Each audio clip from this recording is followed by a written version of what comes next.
Hey guys, tonight we're going to slip back through time, right into the echoing stone halls of a medieval courtroom where the flicker of torches dances off cold walls and the eyes of the king's justice pierce into your soul.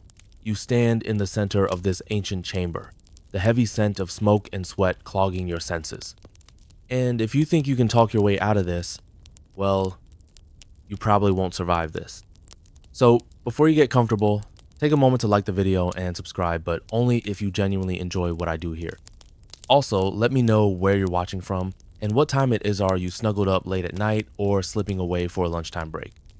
Now, dim the lights, maybe turn on a fan for that soft background hum, and let's ease in to tonight's journey together. The stone floors are slick beneath your worn boots as you trudge forward, each step a quiet prayer that you're not about to hear your death sentence. The bailiff's voice echoes off the chamber, walls, your name, your supposed crime, and your plea for mercy that sounds so thin compared to the grimy power of the court. The flicker of a tallow candle casts ghostly shadows on the faces around you, their expressions unreadable beneath heavy hoods. Historians still argue whether medieval courts offered any real justice or were simply elaborate theaters of cruelty. Because here, you're not just a subject, you're an offering to the king's power. And oh, it's a power that loves nothing more than making an example of you. The clang of the court's iron-bound doors slams shut behind you, sealing your fate. Your crime. Perhaps you accidentally trampled the Lord's prize roses, or borrowed a neighbor's sheep for a midnight feast. It doesn't really matter. What matters is that someone saw, someone told, and someone wants your blood to oil the gears of feudal justice. The judge, wrapped in a moth-eaten robe of office, drones out the charges in Latin words you barely understand. Though you catch the sharp hiss of felony and the dull thud of treason, your heart pounds like a smith's hammer on the forge, and you can't help but wonder, is it worse to be found guilty or to be found innocent but still fined to the bone? You steal a glance at the other poor souls huddled in the back row. Some are farmers, others weary travelers caught up in petty disputes, but the air is thick with fear, because medieval law doesn't exactly care about fairness. One false step, and the penalty isn't a slap on the wrist, it's your land seized, your family driven out, or worse, your head parted from your shoulders. A quirky tidbit: in some courts, even animals were tried for crimes. If your pig rooted through the wrong garden, it might find itself before the judge too. Justice in these stone halls doesn't discriminate. Man, woman, beast, it's all the same under the king's watchful gaze. And so, you're asked to plead. But it's not really a choice. Admit your guilt, and maybe, just maybe, you'll only lose a finger or a hefty fine. Deny it, and you're gambling everything on the court's mercy that's as rare as a sunny winter's day. The clerk's quill scratches across the parchment, recording every word, every tremble of your voice. You try to stand tall, though the weight of the room presses down like a millstone. Your fate now belongs to men who've never met you, but who see you only as a means to fill the Lord's coffers. One historical fact that'll stick with you: in medieval England, even minor thefts could land you in the stocks, your face, a public canvas for every rotten tomato in town. And if the crime was serious enough, well, let's just say they didn't exactly believe in second chances. You look around for an ally, maybe a friendly face to plead your case, but you're alone, save for the court's officers, each one more eager than the last to see the spectacle unfold. The judge's eyes gleam in the flickering light, his lips twisting around ancient law codes that might as well be spells. He's not here to listen, he's here to pass judgment. Your mouth is dry as you answer, your voice a thin thread of defiance. And as the court hushes, you realize that here, in this place of dusty tomes and iron bars, your life is worth exactly what the law says it is. No more, no less. You catch the scent of the candles, the tallow, sharp and animal, like everything else in this world of blood and dirt. A drop of wax sizzles on the floor, a tiny echo of the sentence about to be laid upon you. Will it be a fine? A beating? A trip to the gallows? You can't know yet. All you can do is stand there, heart in your throat, and wait for the scales of medieval justice to tip. The final words of the judge hang in the air like a funeral bell. You shiver, knowing that no matter the outcome, you're already changed. Because once you step into this world of medieval law, you're never the same again. The judgment is passed, but there's no real relief in the next ordeal. Literally. In the medieval world, if your word isn't enough, the law demands you prove your innocence through feats that would make any modern daredevil sweat. Your crime, however small, must be washed away by a test of your flesh. This is trial by ordeal, and you're about to learn firsthand how it works. You're led out of the courtroom, the chill of the stone corridors biting at your skin as you follow the bailiff's lantern light. There's no mercy in the echo of your footsteps. You're to chooser, rather, accept what form your ordeal will take. The searing iron, the icy water, or, if you're feeling particularly combative, a duel to the death. Historians still argue whether these ordeals were intended to be fair tests or simply a brutal way to keep the poor and powerless in check. Either way, you're about to find out that justice in this age doesn't care about fairness, it cares about spectacle. First up, the ordeal by hot iron. You're to carry a red-hot iron bar in your bare hands for a set number of paces. Your palms sear, the skin crackling like a roast over the fire. The burns are real, no illusions here, and the pain bites so deep you almost lose your balance. You're told that after 3 days, your wounds will be inspected. If they're healing cleanly, God has clearly spoken, you're innocent. But if infection creeps in, well, you must be guilty after all. A quirky tidbit. Some medieval folk believed that the hot iron ordeal was actually a form of divine truth serum. If you were truly innocent, the pain would be bearable, an idea that probably offered cold comfort as your skin blistered in real time. Or maybe you're to be dunked in icy water. You're bound and lowered into a pit or river. The water so cold it seems to punch the breath right out of you. If you sink, you're innocent, God has claimed you. If you float, that's the devil's trick, and you'll pay for it.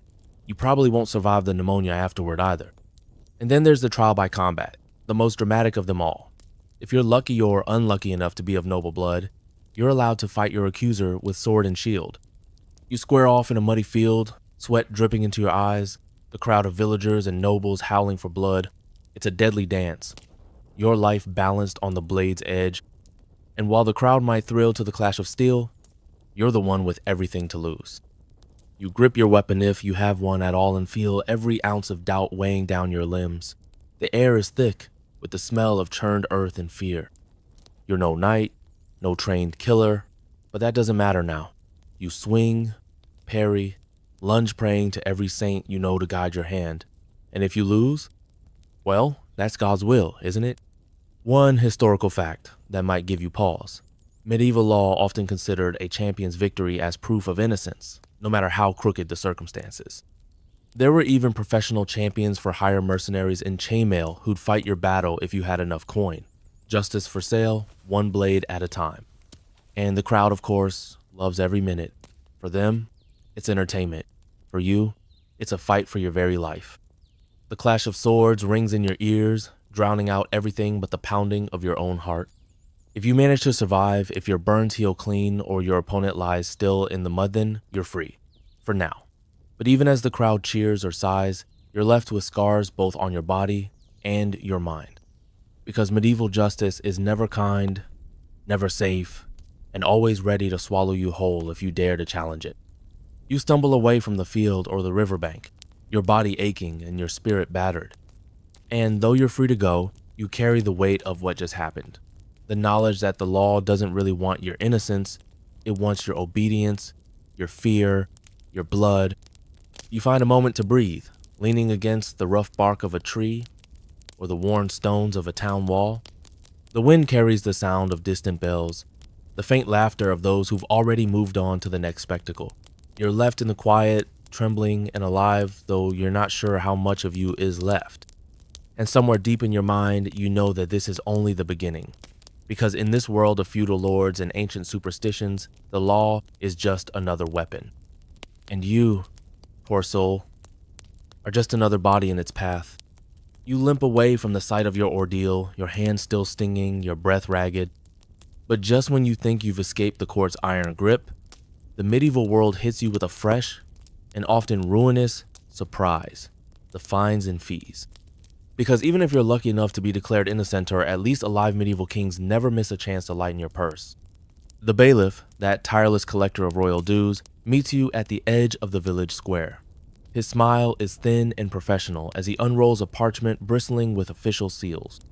There's the amercement for your supposed Crimea fee, so arbitrary it's practically plucked from the air.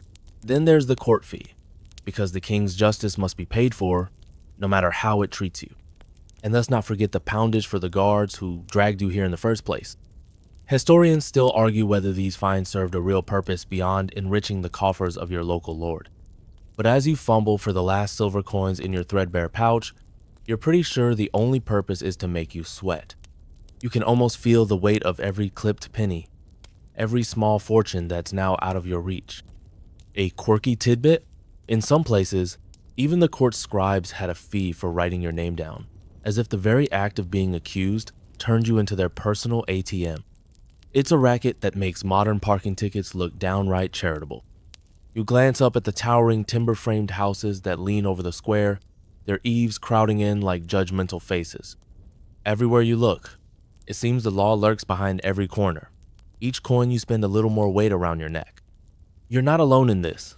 A farmer beside you argues with the bailiff, his voice hoarse with desperation. His fine is more than he can pay, and the threat is clear. Pay up, or your land, your tools, even your livestock will be seized. The law in these parts doesn't have much patience for excuses. One historical fact to mull over. Medieval monarchs were masters of inventive taxation.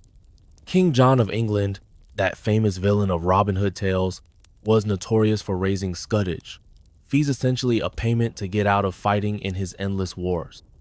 If you wanted to keep your skin out of battle, you had to pay for the privilege. As the bailiff's quill scratches across the parchment, you feel the last threads of your freedom slip away. Because once you're in debt to the king or his lords, you're bound to them in ways that go beyond money. Your labor, your loyalty, maybe even your children's futures are all caught in the net of these fines. You try to calculate what you can spare, maybe that small piece of silver hidden in your boot, the one you've been saving for the next feast day. But as you hand it over, you know it won't be enough. The bailiff doesn't smile this time. He just shrugs, as if to say, that's the law. And you're left to watch your last hope of comfort vanish into the royal coffers. The worst part? These fines aren't just a punishment, they're a promise. A promise that even if you're innocent today, tomorrow you'll be right back here, paying again for some fresh offense. Because the medieval system isn't designed to protect you. It's designed to keep you in your place. You trudge away from the square, the weight of your empty purse a physical ache. The dusty road stretches ahead, and you wonder how many more coins you'll lose before the law decides it's had enough. Your neighbors watch you go, some with pity, others with relief that, for today, it's not them. And in the quiet that follows, you realize that in the Middle Ages, survival isn't just about strength or faith. It's about paying your way out of every scrape, every accusation. It's about knowing that justice is expensive, and there's always another bill coming due. You pass a shrine by the roadside, a weathered figure of the Virgin Mary watching over the crossroads. You pause, muttering a quick prayer, maybe for mercy, maybe for enough silver to make it through the next summons. The wind rattles the shrine's tiny bell, a soft echo of the court's iron chime. But mercy is rare here. The fines are constant. And as you shuffle on, your mind already turning to where you'll find your next coin, you can't help but feel the walls of this world closing in around you tight as the noose they keep ready for those who can't pay. You're weary and bruised, but the road doesn't end. Because in the medieval world, even the smallest coin in your hand can vanish in the next breath taxes and tithes snatching at your every step. You trudge back to your cottage, the thatch roof low, and the air thick with the scent of damp earth. But even here, you're never beyond the reach of the king's hungry purse. It begins with the tithe, that holy tax on 10th of everything you harvest, meant for the church. You stand before the village priest, your meager bushel of barley trembling in your arms, as he counts each sheaf with the care of a man who knows the weight of every soul. Historians still argue whether the tithe was a pious duty or just another chain around your neck, but for you, it's simple. No tithe, no blessing, and you can't afford to risk God's disfavor. Next comes the geld, a tax levied on every hearth, every flicker of warmth in the cold night. The king's collectors measure your life by the smoke that curls from your chimney. A quirky tidbit: in some towns, these taxes were so precisely calculated that even your cooking pot could be counted as a taxable luxury, your daily bread turning into the king's dinner plate. You scrape together what you can: a few silver pennies here, a bit of wool there, anything to keep the collectors at bay. But there's no end to it. There's a carrookage on your plowed land, a tallage on the village itself, and if you're a tenant of the manor, you owe labor, as well days spent toiling in your lord's fields instead of your own, bending your back to someone else's profit. The weight of these dues presses down on you, every step a silent calculation of what you can give and what you must keep. And if you fail to meet the demands, you're fined again, or worse, your oxen seized, your fields left barren by royal decree. You glance at the forest edge, the dark green of ancient oaks that promise freedom if you could only slip away. But that's the king's forest too, and every tree, every deer within it belongs to someone else. Even the shadows are taxed here. Your neighbors share the burden, but there's little comfort in shared misery. A farmer's wife weeps as the tithe cart rumbles away, her winter stores half gone.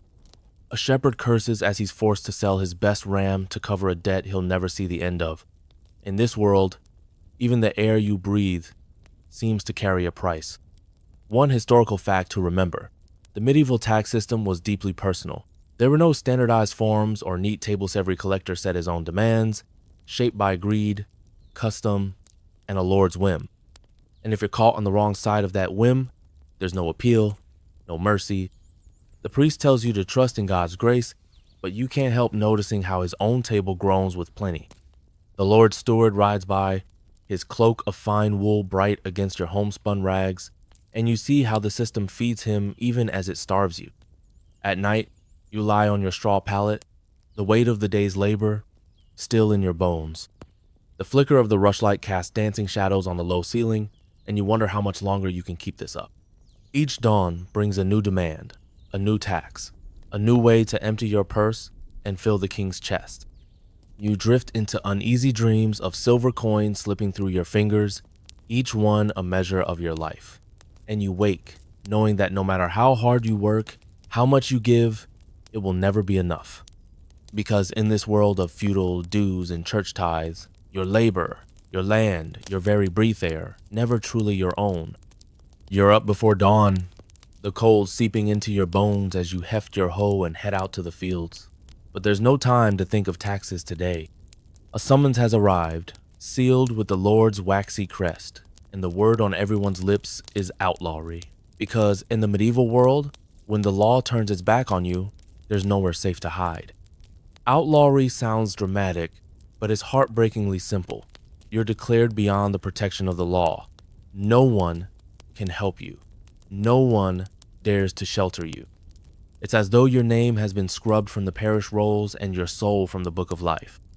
The bailiff reads out your fate at the market cross, his voice calm as he proclaims your outlaw status. Historians still argue whether this was truly justice or just another way for lords to claim your land and goods. All you know is that it's a death, sentences low, and lonely, maybe, but death all the same. You feel the crowd's eyes on you as the words echo. Wolf's head, the bailiff says, and the phrase clings to your skin. You're a beast now, hunted on sight. Any man who catches you can kill you without fear of punishment. Even your own kin must weigh the risk of sheltering you against the price they'll pay if the Lord's men come knocking. A quirky tidbit? In some places, outlawry didn't just mean banishment. It meant your children could never inherit your land.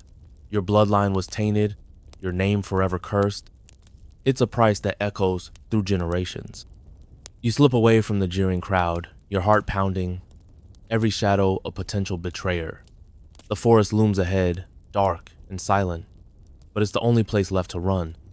Your boots sink into the loamy earth as you push deeper, the world of fields and villages vanishing behind you like a dream. But the forest is no sanctuary. It belongs to the king, and the forest law is harsh. You know you're not the first to hide here. Bandits, poachers, and desperate souls have made these woods their refuge. Their carved marks on ancient trees are like ghostly signposts. This is no safe haven, just another kind of danger. The nights are long and cold. The hoot of an owl, your only company. You build a crude shelter, weaving branches and bracken into a fragile roof. But every crack of a twig sets your heart racing. Because in this world, the law isn't just in the village square it hunts you in the night, through the tangled undergrowth and the silent glades. One historical fact that chills you: outlawry wasn't always permanent. In some kingdoms, you could win your way back to favor with a royal pardon if you had the right connections or enough silver. But for you, alone and penniless, that's a dream as distant as the stars. You think of your family, the cottage you may never see again. You wonder if they'll survive the shame of your outlawry, or if the village will turn against them too. And in those moments, you almost wish for the swift justice of the gallows hat, at least then it would be over. But you're stubborn. You cling to life, if only because it's the only thing left to you. You snare rabbits in the underbrush, drink from icy brooks. Each dawn is a triumph another day the law hasn't caught you yet. You hear rumors, whispered by travelers passing through the forest edge. Some outlaws band together, forming ragged brotherhoods to rob the rich and feed themselves. Historians still debate whether these bands were noble rebels or just another scourge. You don't know, but you understand the choice.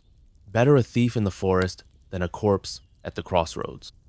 As you huddle under your crude roof, you realize the law isn't a thing you can see or touch. It's a shadow that follows you, a silent hunter that waits for the moment your luck runs out. For now, you survive. But each breath is a gamble, each meal stolen from the earth. And as the moon rises over the trees, you whisper a prayer to saints who never knew your name, hoping they'll hear you in this wild, lawless place. Your outlaw days, though, driven by desperation, can't last forever. Hunger and cold bite deeper than the bailiff's threats, and soon you find yourself creeping back to the village. You're not welcome, of course, but you're willing to risk the stocks for a night of warmth and a chance to beg mercy. Trouble is, even your clothes can be a crime. Sumptuary laws are the latest trap in this medieval game.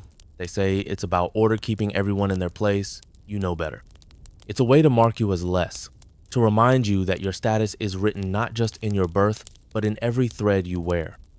You duck your head as you enter the village square, aware of every suspicious glance.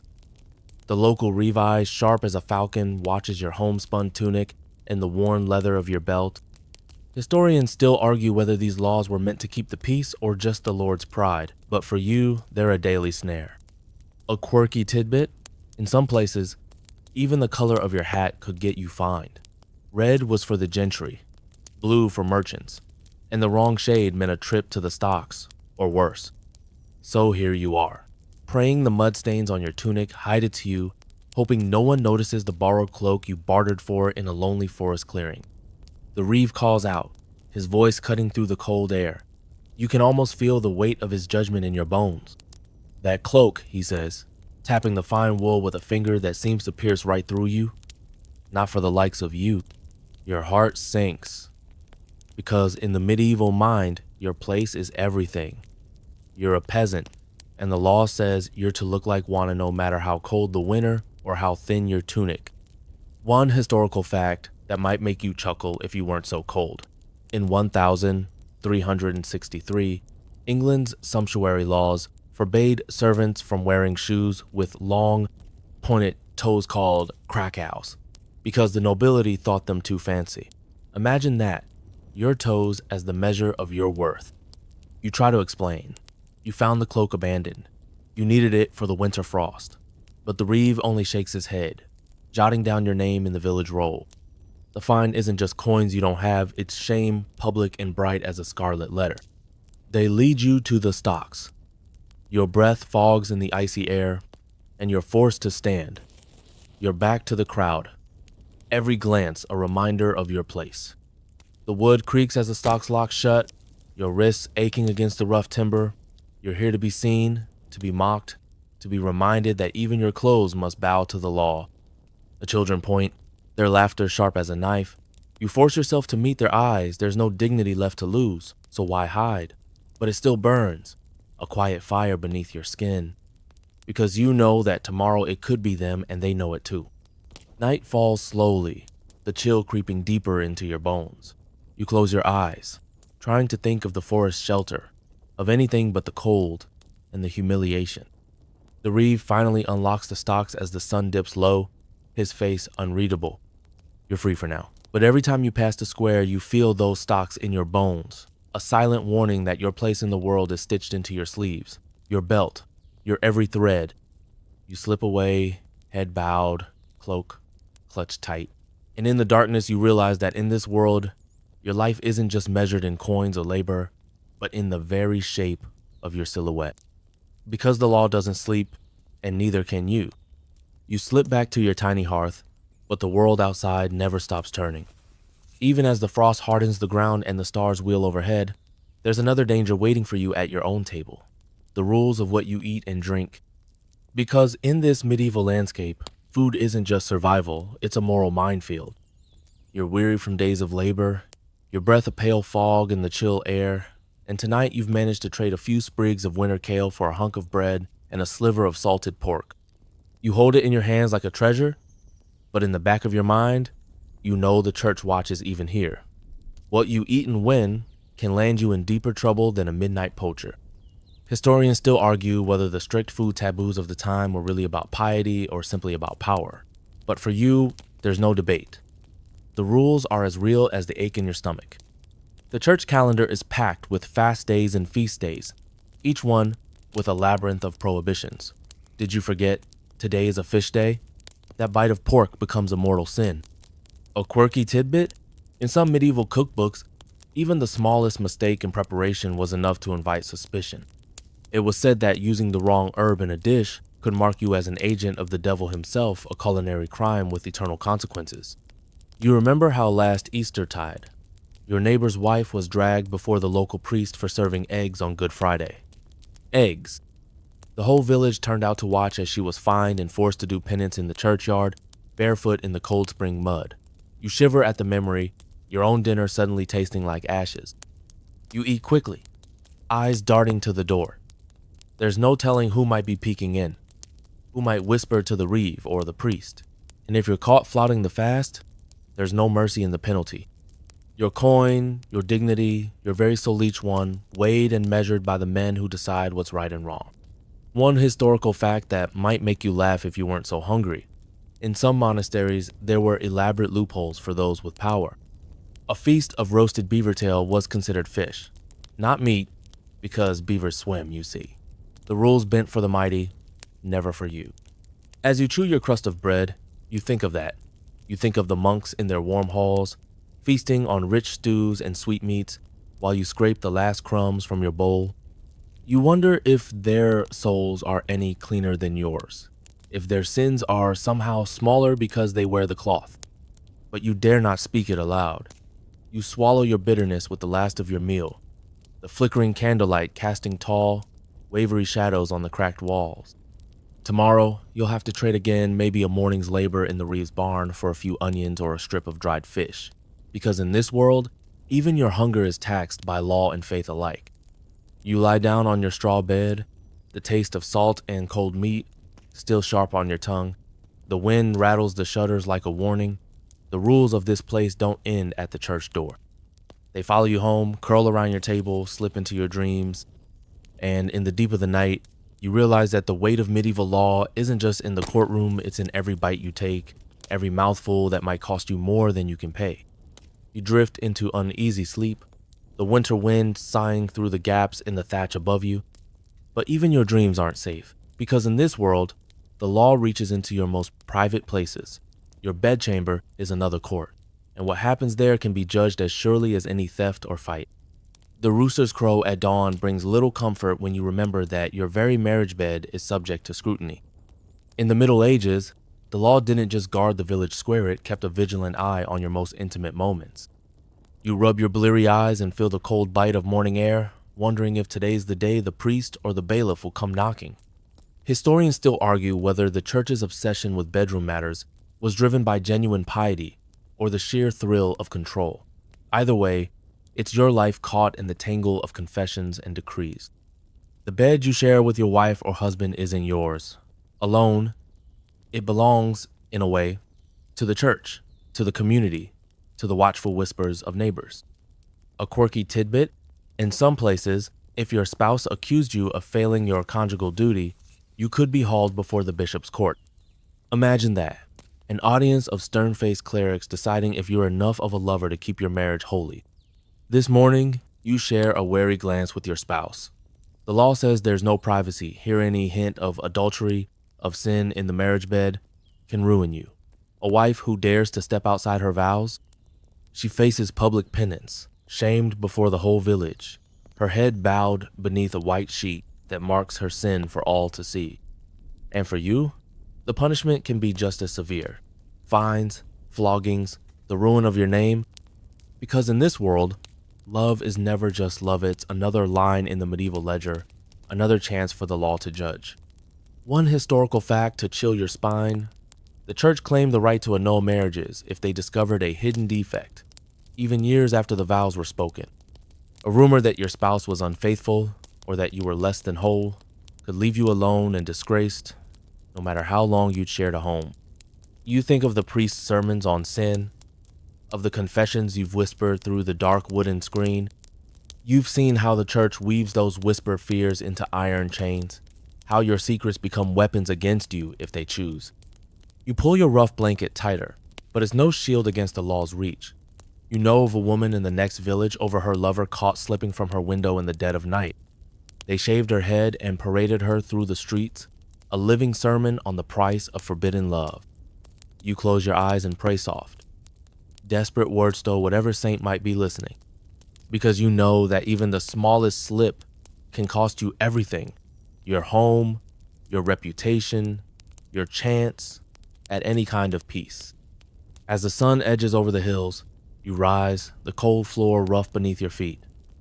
You dress quickly, each layer of fragile armor against the world's hungry gaze. The law is everywhere, even in the quiet of your own bed, and as you step out to face the day, you carry that knowledge like a stone in your heart. You can't help but wonder, is there any part of your life that's truly yours?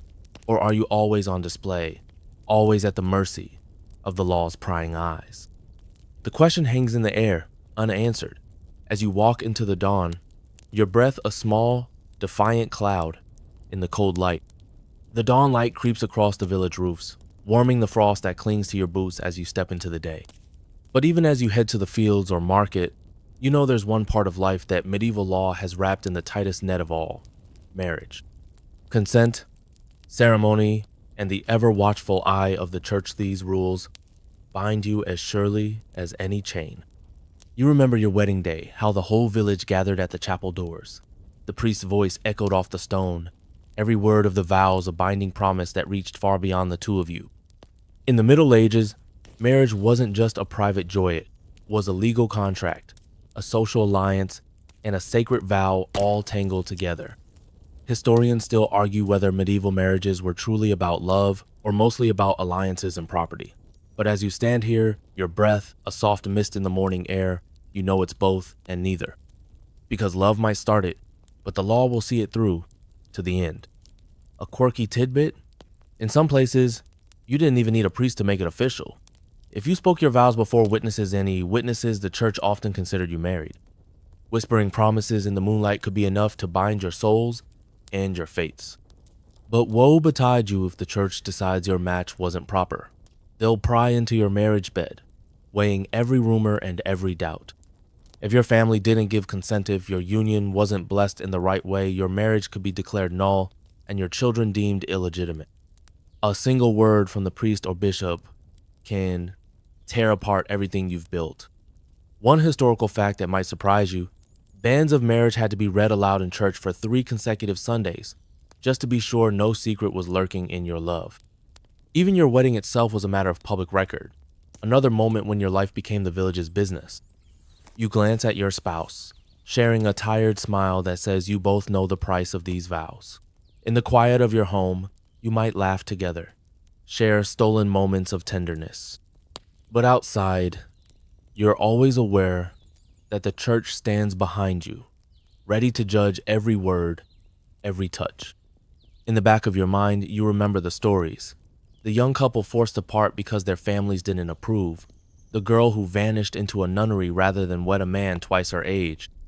The law said it was about consent, but whose consent really counted? Yours, or the lords and priests who claimed to know what was best? And so you tread carefully, your love a dance of duty and devotion. You make sure to attend mass, to bow your head when the priest speaks of holy matrimony. You keep your hands busy with honest work, hoping that if you're seen as pious and loyal, the law's gaze will pass over you. But in the quiet moments when the world is still and the only sound is your own heartbeat, you can't help but wonder, what if you wanted something different? What if love didn't fit the church's neat little box? The thought flickers like a candle flame, dangerous and bright. The morning stretches on, the rhythm of the village pulling you back to the present. You help your spouse gather winter greens for the pot, your breath clouding in the cold. You speak softly of plans for spring planting, of dreams for a harvest that might bring a little more comfort. Because in this world, marriage isn't just a promise of love, it's a promise of survival. And as you walk side by side through the frostbitten fields, you know that for now, at least, you'll keep that promise. The church can't see into your heart, and maybe, just maybe, that's the only freedom left to you. The sun climbs higher, and with it, the village stirs to life. You head to the market square, your breath a white plume in the crisp air. But in the medieval world, your daily labor isn't just how you survive, it's how you're judged.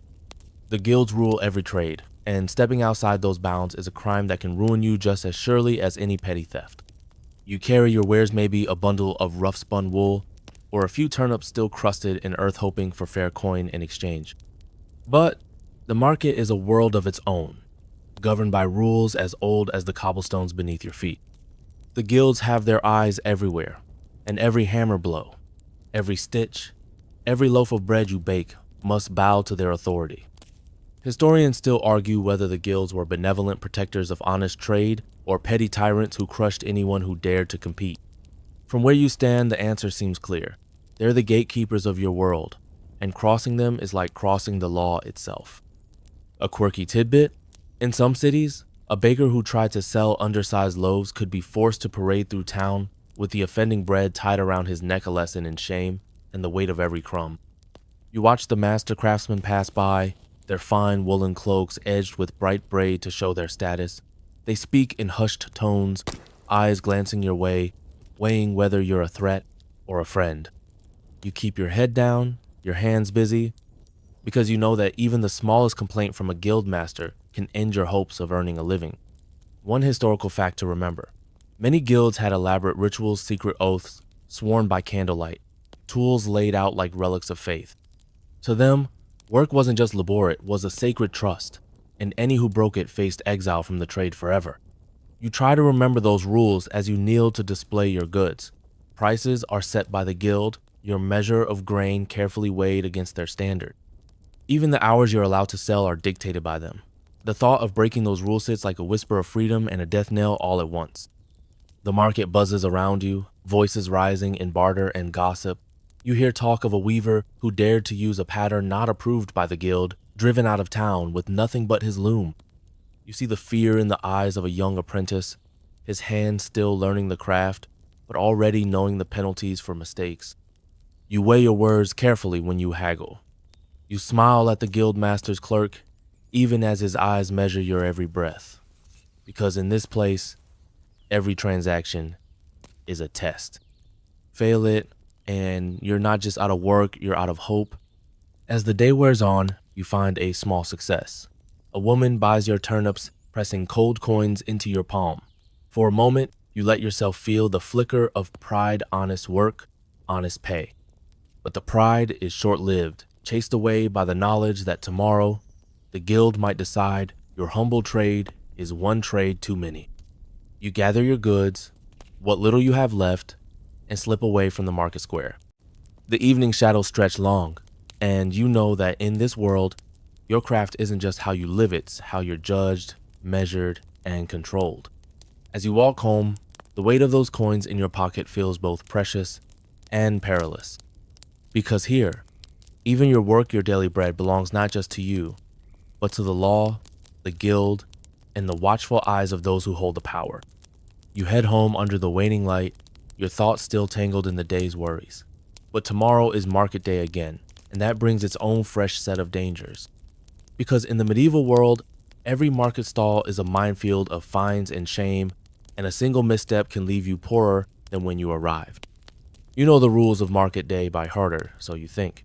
Prices set by the town reeve, weights and measures overseen by the guild, the bells that mark when you can sell and when you must stop. Historians still argue whether these rules truly kept order or just lined the pockets of the powerful.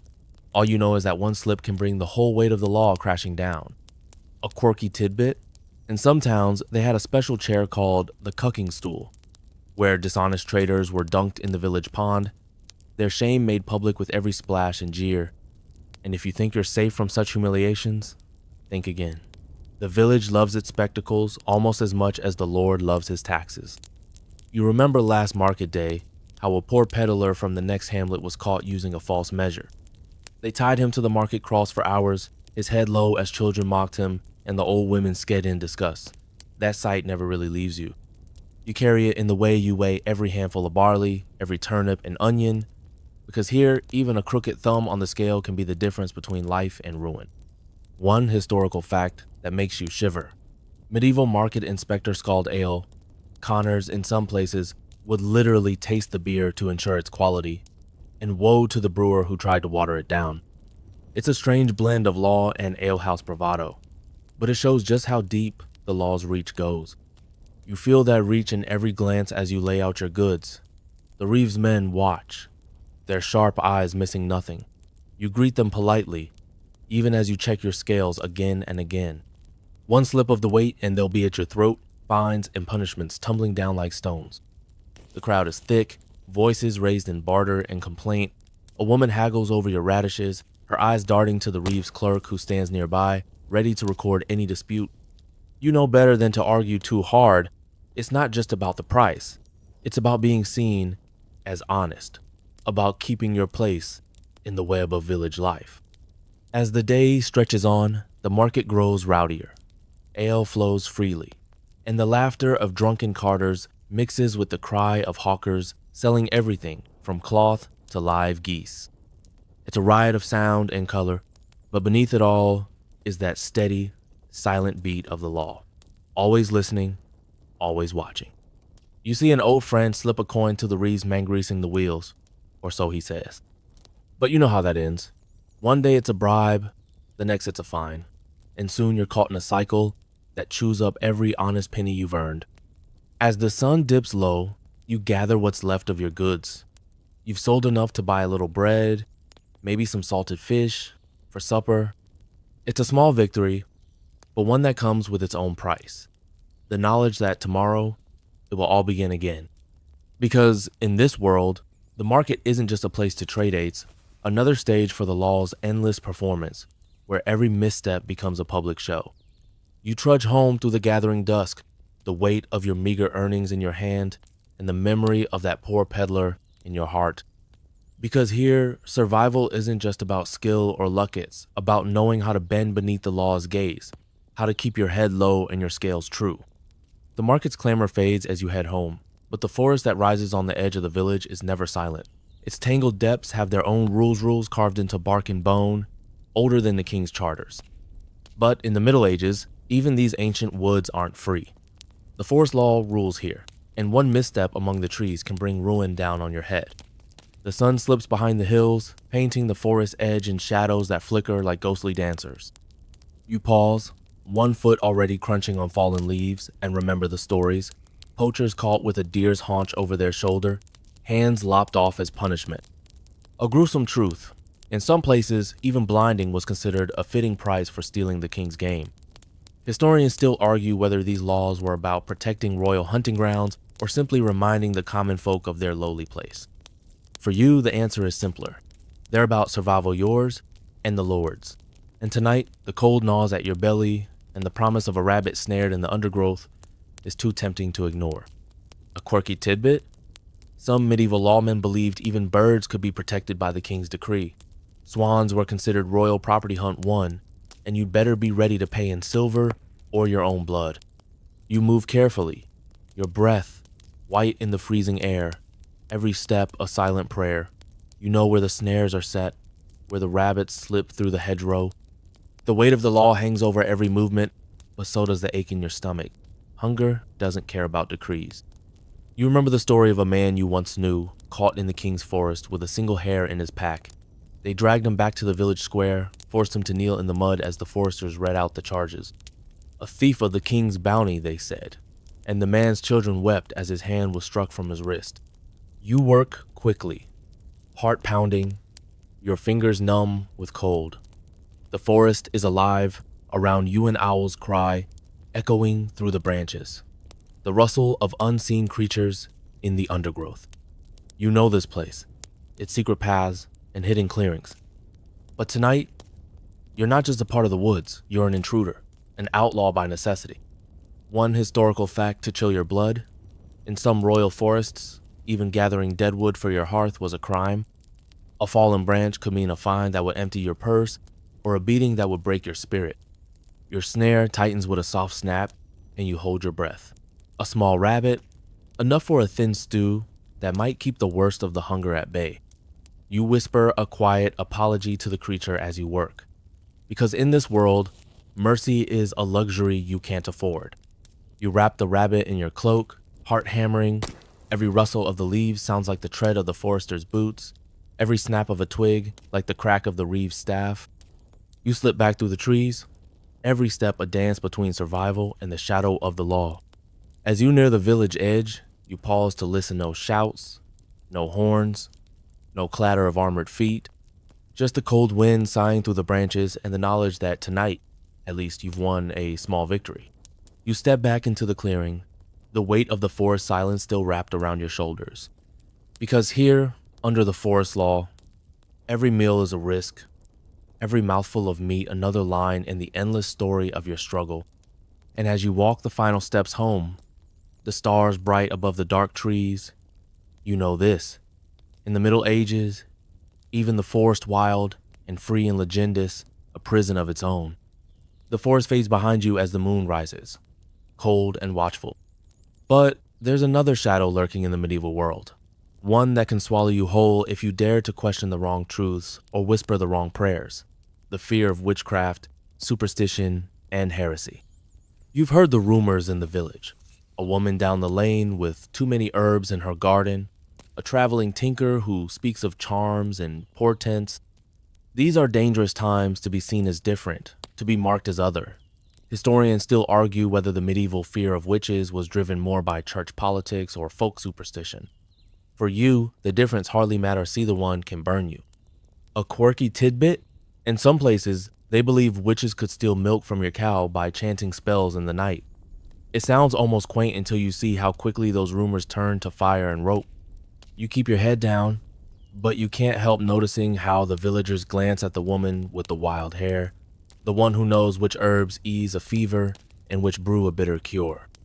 The whispers coil around her like smoke, and you know it's only a matter of time before someone points a finger. One historical fact to chill your blood: the line between healer and witch was as thin as a hair. A woman who could mend a broken bone was a blessing until the bone didn't heal right, and then she was a curse. You remember how last winter, the priest spoke of the devil's servants, his voice low and urgent in the cold stone chapel. Heresy, he said, is a rot in the soul. And you saw how the people leaned closer, eyes bright with fear and hunger for the gossip that always follows. You watch your own words, weigh each superstition you've known since childhood. You keep a sprig of rowan at your door, not because you fear witches, but because your mother always said it kept away the night's dark things. But even that an old charm against evil can be twisted by the wrong mouth at the wrong time. And heresy? That's an even sharper blade. You've heard the tales of men who dared to read the scriptures in their own tongue, who asked too many questions of the priest. They vanished in the night, or worse, were dragged through the village, their cries echoing like a prayer twisted to torment. The church watches everything, and the law follows close behind, like a hound on the scent of a fox.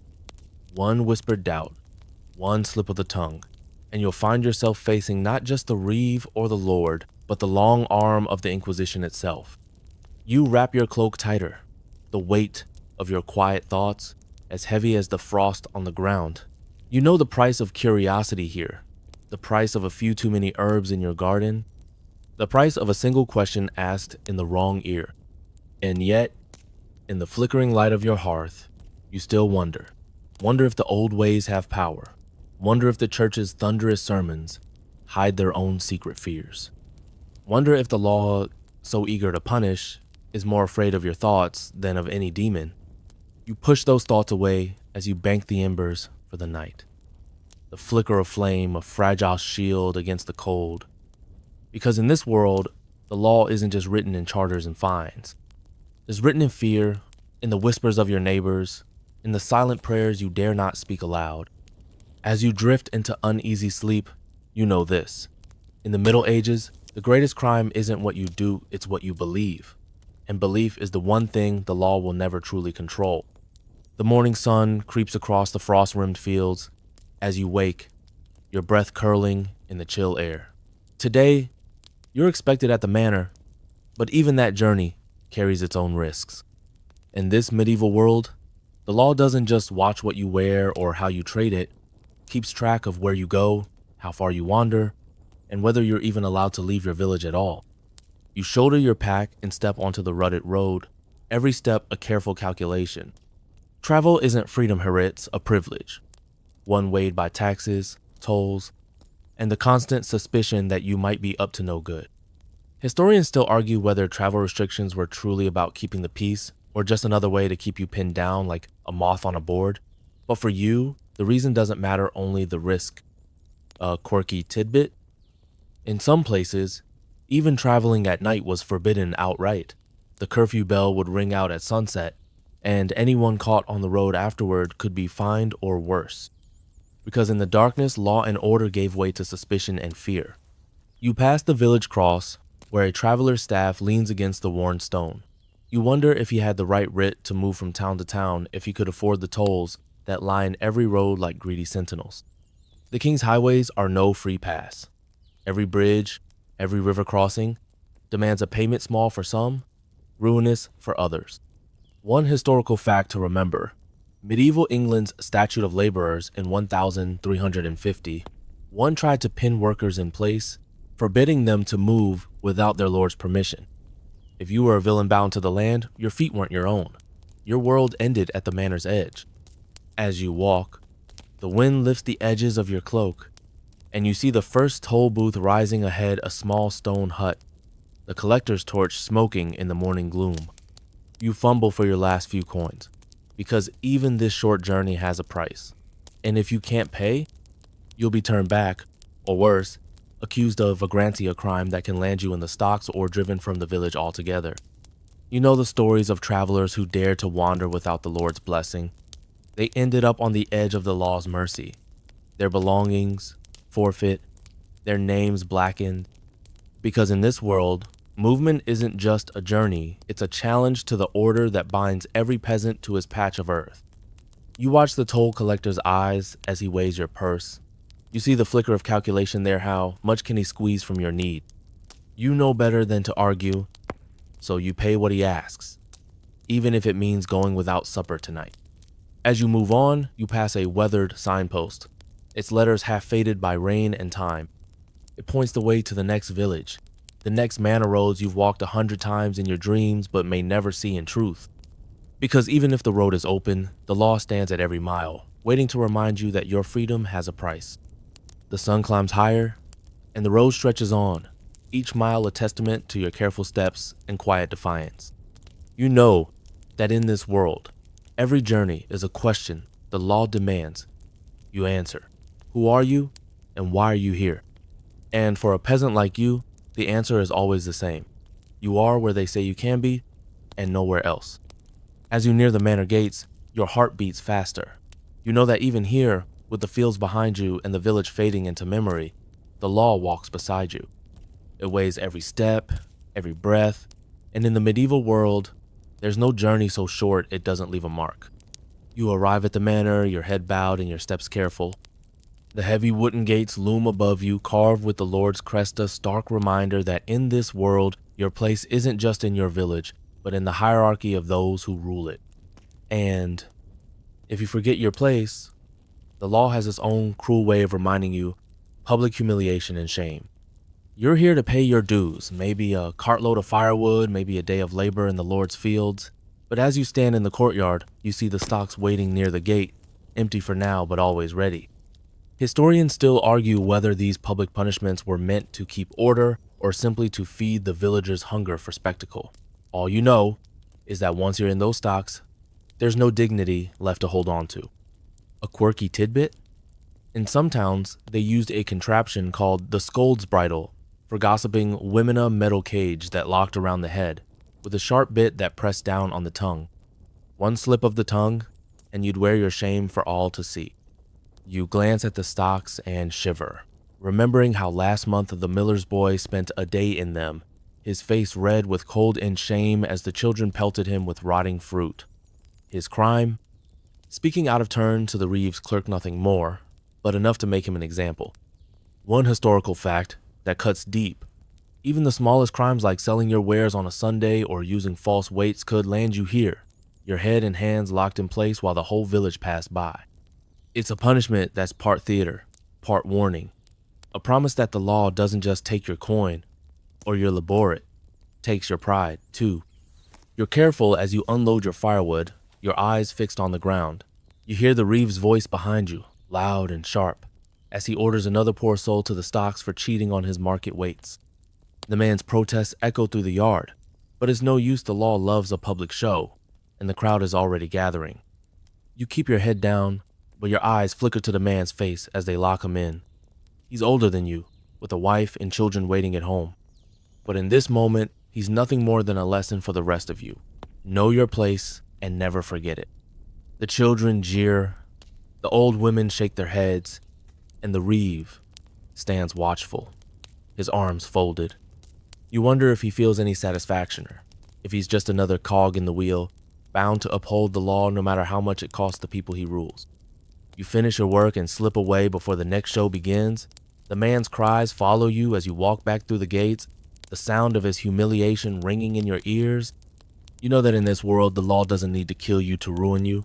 Sometimes all it needs is a pair of stocks and a watching crowd. As you trudge back toward your village, you think of the lines between order and cruelty, how thin they really are. You wonder if the stocks truly keep the peace, or if they just keep the fear alive, fear that's as much a part of the law as the Reeve's staff or the Lord's seal. You pause by a wayside shrine, pressing your fingers to the cold stone. You whisper a quiet prayer for the man in the stocks, for yourself, for all those who know how quickly dignity can be stripped away. Because in the medieval world, shame is a punishment that never truly fades. And as you walk on, you feel its weight in every step you take. The road home is quiet, the hum of village gossip fading with each step you take. But there's no peace waiting for you, not in a world where sickness itself can be a crime. You've seen how the law changes when the pestilence comes, how fear turns neighbor against neighbor, and every cough becomes a mark of guilt. You remember the first time the pestilence came, how the village well fell silent, how the priest's prayers grew more urgent, each word thick with the promise of God's wrath. Historians still argue whether medieval penalties for disease were meant to protect the people or simply to control them. But you've seen how the law treats the sick, as if death itself were a crime to be paid for. A quirky tidbit? In some towns, if you were suspected of bringing the pestilence, say, because you traveled or because your house fell ill, first your goods could be burned or buried with you. A desperate attempt to stop the spread. Imagine losing everything you own, not to a thief or a lord, but to the fear of your neighbors. You pass the village cross and see the crude plague markers still there from the last outbreaker crosses painted on doors, a warning that those within are to be shunned. You remember how the bailiff's men came to your neighbor's house, their faces wrapped in cloth, and carried his wife away to the quarantine huts at the edge of the woods. She never came back. One historical fact that chills you. In many places, those who survived the plague still faced fines if they broke the quarantine coin taken from the very hands that had just buried their loved ones. You quicken your step, heart thudding, as you think of the law's other price, the plague taxes. Levies raised on the village to cover the cost of prayers, of burials, of the endless attempts to cleanse the air with sweet-smelling herbs. It's a grim irony. Death stalks your home, and the law comes to claim its share even from the dying. You see it in the weary eyes of the priest as he passes, his satchel heavy with relics and holy water. He offers a blessing for a coin of prayer against the sickness that can just as easily turn to a curse if you can't pay. And you see it in the quiet desperation of your neighbors, how they glance away when someone coughs, how they edge back if you so much as sniffle. Because here, disease isn't just a punishment from gold, it's a test of your worth, your piety, your obedience to the rules of the world. You duck your head as you pass a shuttered cottage, the smell of vinegar in the air, a feeble ward against the pestilence. You know that no matter how hard you scrub or pray, the sickness can still slip in. And if it does, the law won't save you. It will only make sure you pay the price for living in a world where mercy is as fleeting as the morning mist. As you reach your own door, you pause. You whisper a prayer that the pestilence passes you by, that the law's eye finds nothing amiss in your cough or your neighbors. Because in this world, even the air you breathe can be a crime, and survival is never truly free. You slip inside, the warmth of the hearth a fragile shield against the chill that waits beyond. You know the law is never far, even in the quiet of your own home. And as you close the door, you carry with you the knowledge that in the medieval world, sickness is both your enemy and your judge, and neither one cares how hard you pray. You wake to the low toll of the church bell, its solemn note a reminder that death is always near in this world. The village moves slowly in the gray light, every footstep muffled by the weight of grief and debt. Because here, even dying isn't enough to escape the reach of medieval law. The bell tolls again, and you see the Reeves men making their rounds collecting the death dues, that last grim payment demanded of every soul. Historians still argue whether these mortuary fees were meant to honor the dead or simply to fill the coffers of the church and the Lord. But for you, it's another burden you must bear, another price paid in sorrow and coin. A quirky tidbit: in some places, the best garment of the dead was claimed by the church as a mortuary offering, a bright cloak or a sturdy pair of boots, taken as a final tribute to the world that never really let you go. You stand outside your neighbor's cottage as they carry the body out, wrapped in rough linen. The priest's voice drones low over the bier, but even his prayers can't soothe the sharp edge of the law. The family's eyes are red with tears, but they still reach for their meager coins, pressing them into the Reeves' hand as if to pay for one last hope of peace. One historical fact that lingers in your mind: in some medieval towns, the burial itself had a price. The gravedigger's fee, the church's claim for the holy ground, even the toll of the Belzevri ritual of mourning wrapped in silver and sweat. You walk with a small funeral procession, the weight of the dead man's debts hanging in the air like a second shroud. You know that if he owed coin in life, it must be paid in death, his children forced to shoulder the burden, his widow left to scrape together enough to satisfy the Lord's demands. And what if they can't? The answer is as cold as the earth they dig. The Reeve will seize what little they have: cattle, tools, even the patch of garden that once fed them. Because in this world, death is no escape from what you owe. You help lower the bier into the grave, the raw earth biting at your fingers. The priest's final blessing seems to echo in the cold air, but you wonder if the dead man can hear either, if he's already beyond the reach of both comfort and coin. As the grave is filled, you see the Reeves' ledger in his hand, the names and debts of the dead written there like a final tally of a life spent paying for every breath. You can't help but feel a shiver of anger how, even in the stillness of the grave, the law keeps its careful count. You return home, the clink of the few coins you've managed to save suddenly loud in your ears. You wonder what will be left of you when your own time comes, if your children will remember you with love, or only with the weight of what you couldn't pay. You look around your small home, the rough beams and cracked floor that have been yours for as long as you can remember. It's humble, but it's all you have, and in this world, even that is never truly yours. The law stands at every door, waiting for the day when your debts outlive your body. As night falls, you whisper a quiet prayer for the dead man's soul and for your own. You know that in the Middle Ages, there's no peace without payment, no final rest without one last toll. And as you bank the hearth for the night, you carry the weight of those unpaid debts like a shadow that never truly leaves. The night is cold, and you sleep with one eye open, because even your animals aren't safe from the law's reach. In the medieval world, the law extends its iron grip to every creature that shares your roof pigs, chickens, even the stray dog that sleeps at your hearth. You rise before dawn to tend your animals, your breath a pale mist in the chill air. You murmur soft words to the pig rooting in its pen, the cow lowing for its morning feed. But in the back of your mind is a cold truth. If your animals stray, if they cause harm, they're as much on trial as you are. Historians still argue whether medieval animal trials were about justice or superstition. But for you, there's no question. The law sees no difference between the hand that holds the plow and the hoof that tramples a neighbor's field. A quirky tidbit? In some places, pigs that killed a child could be dressed in human clothes for their trial, complete with a tiny noose around their necks, as if the law itself needed to see them as guilty souls.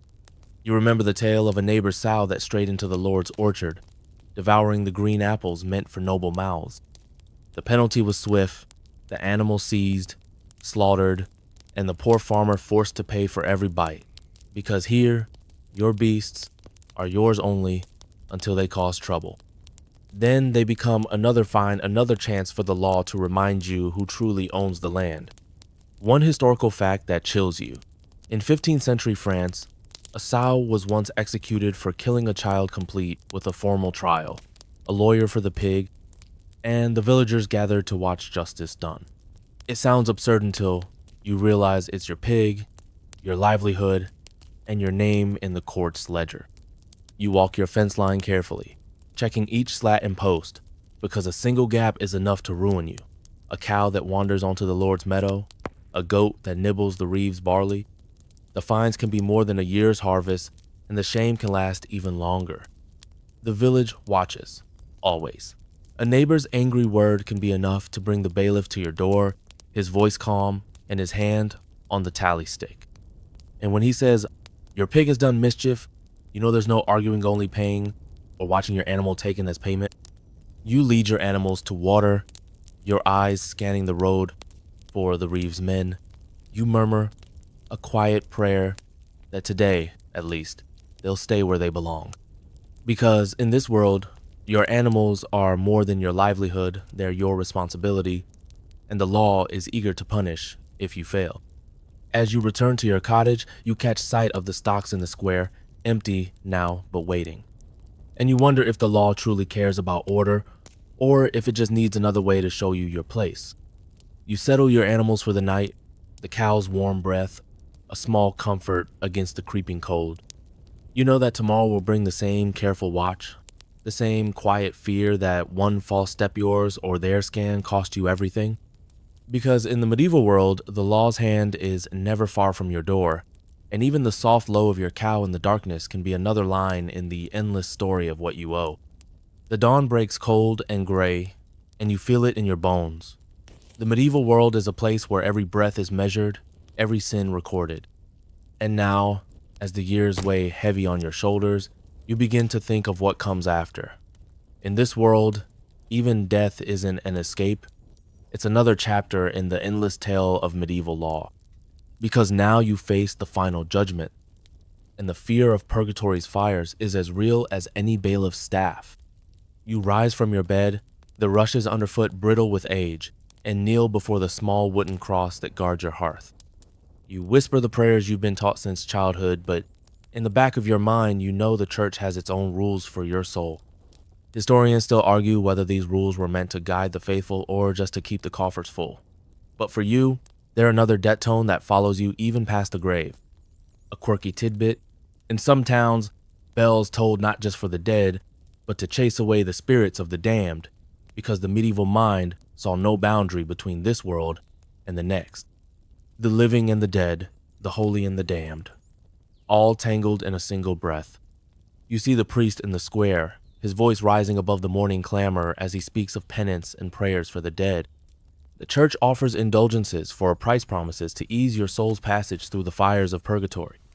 You've heard how these scraps of parchment, bright with holy script, can be bought for a silver penny or the last of your winter stores. One historical fact to stir your soul. The idea of purgatory took deep root in these years, a place of cleansing flame where the soul must pay what life left unpaid. It's a promise and a threat, a shadow that follows you into every prayer. You kneel in the chapel's chill, the smell of beeswax and incense thick in the air. You hear the priest's words, "Remember, my child, that your soul's fate is bound to the laws of God and the laws of the church." And you wonder, is there any part of you that's truly free? Or does the law claim even your soul, like it claims your fields, your labor, your very breath? The villagers murmur about the weight of sin, about the fear of the final judgment. You see it in their eyes, the same fear that creeps into your heart each night. Because here, the afterlife isn't just a promise of peace, it's another reckoning, another chance for the law to weigh your worth. You think of the man who died last winter, how his widow paid for masses to be said in his name, how she sold the last of her winter grain to buy prayers for his soul. You think of your own debts, of the sins you've confessed, and the ones you've buried deep, and you wonder if any of it will matter when the final trumpet sounds. As you leave the chapel, the cold wind cuts through your cloak, and you clutch it tighter. You know that in this world, the law is everywhere woven into the way you live, the way you love, the way you die. And even when you're gone, the church's hand still reaches after you, counting each prayer, each candle, each whispered plea for mercy. You walk home slowly, the bells tolling behind you, their echo a soft reminder that nothing is ever truly settled here. You know that in the medieval world, the final judgment is never just about what you've done, it's about what you can pay, what you can promise, and how much you can beg forgiveness for. And as you kneel one last time by your hearth, you whisper a quiet prayer that when your time comes, the law will have nothing left to take. Because in this world of endless rules and endless debts, the only hope you have is that your soul might finally slip free. The sun dips low over the fields, the last light of day painting the sky in shades of red and gold. You sit at the edge of the village, watching the shadows lengthen across the land you've known all your life. You've paid your fines, your taxes, your tithes. You've learned to keep your head low and your hands busy. But tonight, the air tastes different, and you feel the weight of choice pressing on your shoulders, to escape or to submit. Historians still argue whether medieval peasants truly had any choice at all. But as you sit in the fading light, you feel the ancient tug of the land and the quiet whisper of the road. A quirky tidbit: some say that a peasant who dared to run could join the ranks of the free men in a distant town, if only he could hide for a year and a day. Freedom, if you can outlast the law's memory. You watch the road snaking away beyond the village gate, and you think of the forest edge where you once set your snares, where the law's reach was weaker, where the world felt wilder and freer. The thought is dangerous, but it flickers in your heart like a candle's glow. Could you slip away tonight, before the Reeves men find some fresh excuse to chain you down again? You rise, your breath misting in the cold twilight. You've seen how quickly the stocks can claim a man, how the law twists every scrap of bread into another tally of what you owe. And yet, the world beyond the hedgerow calls to you. A world where maybe, just maybe, you could be more than a name in the Reeves ledger. One historical fact that tugs at your heart: in some corners of the medieval world, towns offered freedom to any man who could live there a year and a day.